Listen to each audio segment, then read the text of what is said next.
The financial community has gone through some pretty rough times over the last few years, and many traditional lenders are finding any excuse they can not to make loans. Often they will try to underwrite an A paper deal at BRC paper rates, and if the principals will accept this, they make the deal. The terms the lender will offer are often well below those that they historically would have made.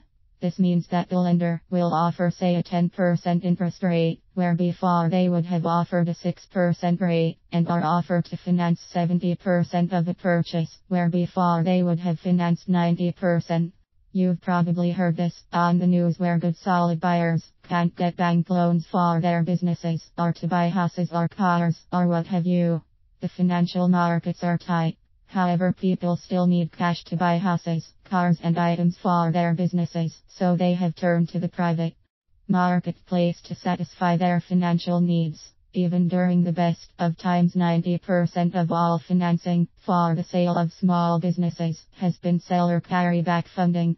Once these notes or paper has been created, the payee seller typically receives monthly payments including principal and interest on the amount they financed for the buyer or payer. Since these note holders are private individuals and not financial institutions, there is a limit to how much of their capital they can have tied up in these financial instruments. They often need to free up this cash and sell the notes so they can do other deals or buy other equipment or cars or houses, etc. They need a buyer to pay them the cash balance of the amounts still owed them, or as close to this balance as possible.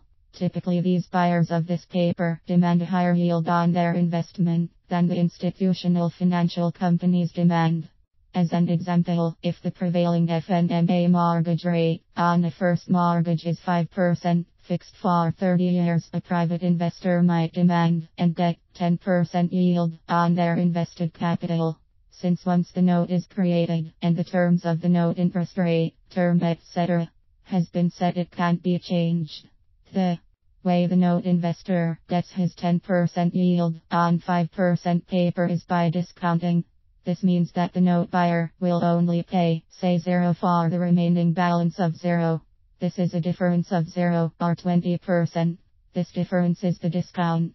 There is nothing magical about this 20%, and it fluctuates up and down depending on many variables in the transaction, such as type of collateral, face interest rate, remaining term, owner occupied or not, payment history, buyer/payer profile, etc. It is safest and best to have the underwriting of all these variables, or due diligence, as it is called, done by a professional firm. Thanks for your time. TJ Stewart, founder and CEO.